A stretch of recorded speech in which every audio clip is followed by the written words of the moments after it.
Hello, everybody. Welcome to the Go With Your Gut podcast. I am your host, Lauren Dreyer, and today we are talking about leadership and more specifically, how do you lead? And you may automatically kind of dismiss that and say, well, I don't hold a leadership position, or I don't have a title, or whatever. And I want to encourage you to think about that a little bit differently because we don't have to have a specific title to lead. And I've learned a lot about leadership and what that means in the past year or two through a lot of different channels and avenues, through work, through Toastmasters, through a organization called Empowering Women in Industry. That's the conference that I've been to, and it's pretty incredible. But through being the MC and a speaker for Activate Your Power Now, even through my family. And that's one that I kind of want to touch on a little bit more because I don't really think we normally attribute being a leader to your family. And I've learned that that's actually quite a big one. Now, there's a lot of things that I've learned about being a leader, um, having to do some of that, even though I don't have the title currently, but still leading people just because I want to, because I enjoy it, and because I want to see people succeed. And I want to use my experiences and the things that I've done to help people succeed on their own. Because why not use my experiences to help them get where they're going? So learned, I've learned a lot of things, but I want to bring up uh, some various points. First is that nothing is perfect. I hear a lot of people say that they need everything to be perfect, or they're a perfectionist, and I think that adds a lot of pressure and stress to people when in all reality we can make things look really good, but nothing is perfect. And I love being able to see that in the organizations that I'm in at work. Um, I think it makes us human. I think it makes the people looking up to the leaders say, they're human, they're a person, and people make mistakes. And it's about how those people recover and learn from their mistakes. It's the people owning that nothing is perfect, but we're going to figure it out. Another thing I've learned is that everyone needs a support system. And that could look like a lot of different things. That could look like mentors outside of work, just having a supportive team, having a supportive boss, or maybe other people in your organization or your job are a support system for you. But that could also mean friends, family, um, other things that you're a part of. That could mean a lot of different things. Another thing I've learned is communication is huge. And guys, everybody communicates in different ways. I have learned that 100 times over in the past couple of years. I have learned how I need to communicate, how to communicate better. And the way I've communicated in the past few years has changed by just honestly me learning about myself and how I work with others, because we can't always just use how we communicate best with people. We need to learn how they process, how they just generally act, how they figure things out, or Maybe if somebody gets really stressed out, then we need to say, okay, I know that they need a minute to figure this out, and give them that time, and then know that when they're ready to come to you, they'll come to you. Or maybe they don't know quite what they're stressed about or how to handle it, and maybe they need some time to figure out what it even looks like before they come to you and want some help figuring it out. But communication can be a good or a bad thing. And everybody knows that, we like to talk about all the good things, but very few people, I find, like to talk about the bad, because maybe they don't want to deliver bad news. I don't know. But I have found, and I am this way too, is that even if there's something bad going on, I want to know about it, because at least at that point, I can be in the know, for one, but assess what that means for me, what that means for the people around me. And I think that builds just a factor of trust. Um, I've been around some leaders recently who, it didn't matter if it was good or bad. Obviously, they didn't want to deliver the bad news, but they learned that they're like, okay, even if this is bad, these people need to know what's going on, so that when this starts affecting us, if it starts affecting us, then we can flex with the situation. We can adjust how we need to. Um, the other thing is showing the struggle and the failure. Now, I've had a hard time with this in the past. I know a lot of other people have a hard time with this, because we want to be strong. We want to look strong for um, whoever, teams, family, friends. And well, let's be honest, life is hard. Work is hard. Um, Reality is hard. But there are times that we are struggling with a decision, or to figure something out, or whatever that may look like. Maybe we're just having a hard time with something that happened, and it's causing us some stress. Or maybe you just need some time to grieve, because it doesn't take a person it doesn't take us losing somebody to need to grieve. um Something big could happen for us, and all of a sudden maybe it can't happen anymore. And sometimes we need to give ourselves an opportunity to say, you know, that sucks. I'm angry about that. Um, I don't know what's gonna happen. And oh, I worked so hard for that, and now it's gone. Sometimes you need to go through a little bit of a grievance to get past that, so that you can do just that, get past it. But there's also the point of, we just don't know.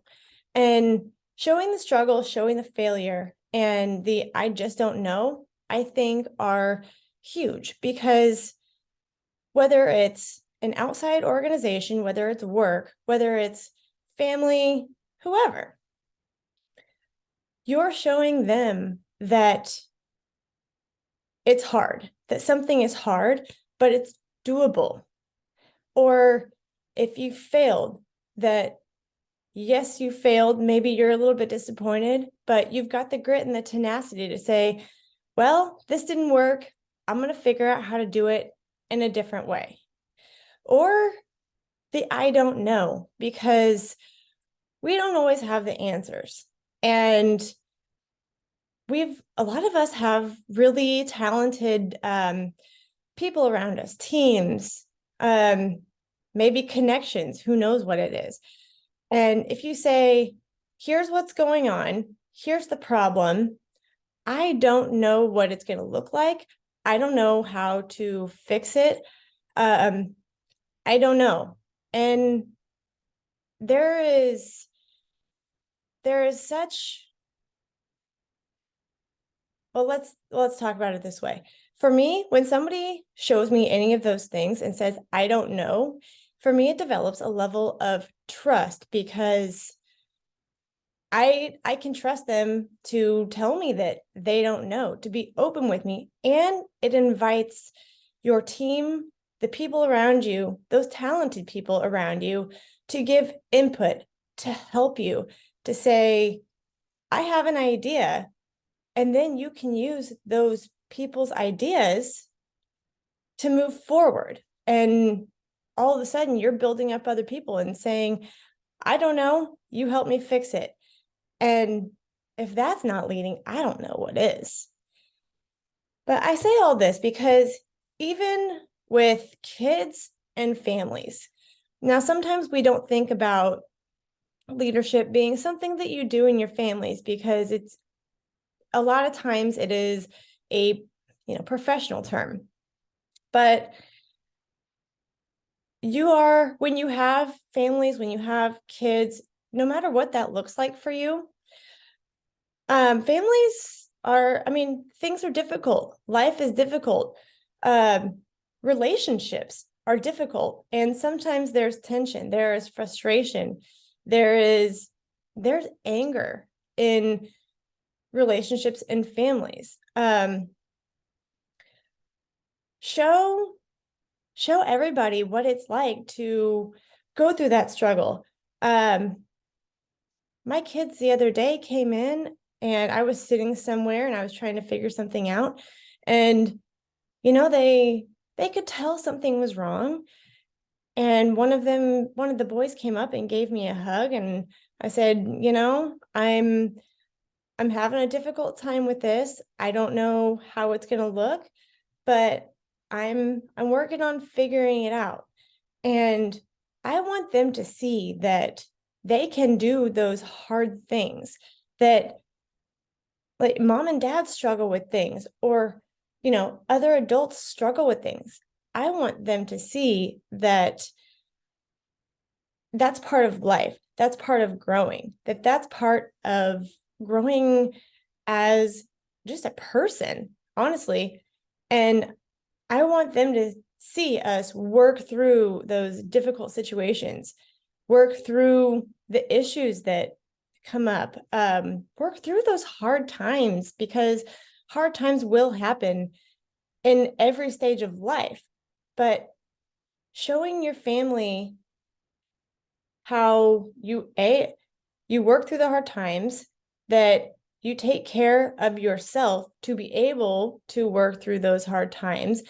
And even if you have some conflict, that you work through the conflict and you deal with it and then you move on. Um, I've had a lot of conversations in the past year um, about people having conflict with their families and not knowing what to do. And it has come to a point where I said, I think that this is, whoever, the world, forcing you to say, I'm going to show you how I work through this. I'm going to be strong, however that looks. And maybe it's saying, I don't know how we're going to make it through this, but we will. Take your family through the difficulty and show them that things are difficult, but things are doable and you can make it through, so that when they grow up, when they face things like that themselves, they're able to do just that. And they say, I saw this as a kid and my parents set an example, or my coach, my whoever set the example of working through it. And then also celebrate the wins. When you figure that situation out, celebrate it and say, hey, we're gonna go celebrate that we figured this out, because it was a huge step. It was amazing. And we're going to be excited that we figured this out because it was a big deal. celebrate the wins so that it makes those hard things that you work through worth getting through. And whether it be at work, at home, outside, wherever, learn about your people. Learn about the people at work. Learn about the people outside. Learn about obviously your family at home, but get to know what they're good at, what they enjoy, because even though you know your family, we might not tell everybody, each one of us, everything, because some things we just don't. We figure out for ourselves and we just don't tell everybody. So figure out what people are good at and what matters to them. When you can figure out at work what people are good at and what matters to them, you can utilize those things to help them be motivated in their job, to help them work harder. Even with your family, how does all the different people in your family communicate? What are they good at? What matters to them? Because when you figure out what matters and you can communicate using those things, they'll know that you cared enough to figure out what mattered, and they'll want to work harder. They'll want to do things for you. I want to end with this because it brings it together so beautifully, because I was talking in the beginning about how normally I think a lot of people attribute leadership to it has to be a professional thing when it does not have to be a professional thing. And most people see and relate to their leaders who are individual people that they know personally, that they look up to personally. And I get all of these things from this book. If you're just listening via podcast, it is called The Leadership Challenge. I know there's a lot of different versions, but this book has been phenomenal in just about all aspects. But one thing they talked about is they get a question a lot of, are leaders born or are they taught? And they said, we love this question because we're all born. All people are born. But leadership can be taught. Leadership can be learned with practice. Now, not everybody wants to, not everybody, that's just not the path everybody wants to take. And there's no problem with that. But they talk about it in terms of anything else that you'd need to practice, you get what you kind of put into it. So if you do kind of just the bare minimum, okay, you'll learn some things. But when you actually put things into it, when you put the work into it, you'll get a lot more out of it.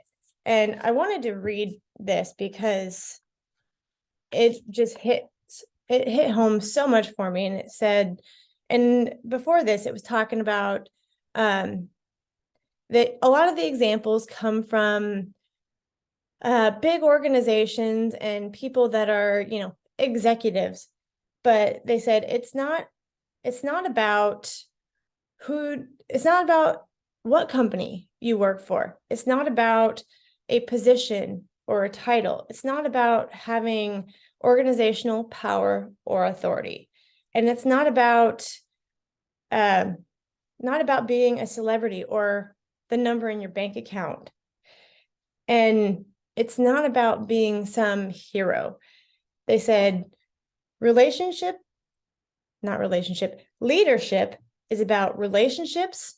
It's about credibility, about passion and conviction, and ultimately about what you do. And you can apply all of those things to any aspect of your life. You can apply it to work, outside organizations, family, or friends. You can apply it to any of those things. But I thought that was absolutely fantastic because it wraps up so much of anybody can lead. You have to want to lead. And let's face it, some people just kind of get shoved into it and it is what it is, but you figure it out as you go. And I have learned that to each their own with how they lead. And everybody has their own leadership styles. Everybody has their own way of implementing how they lead. You'll know if you're effective, but remember that even if you don't feel like you are leading people, there are always people watching you and what you do. So remember that there are those people out there that even if you don't feel like you're leading, you probably are, whether it be small kids, whether it be your family, whether it be neighbors, community, whether it be at work. And so with that, I want to encourage everybody to go with your gut in how you lead. Take care of yourself, do what you need to for yourself so that you can be the leader that you need to be and that you want to be. Go with that gut and then keep on going.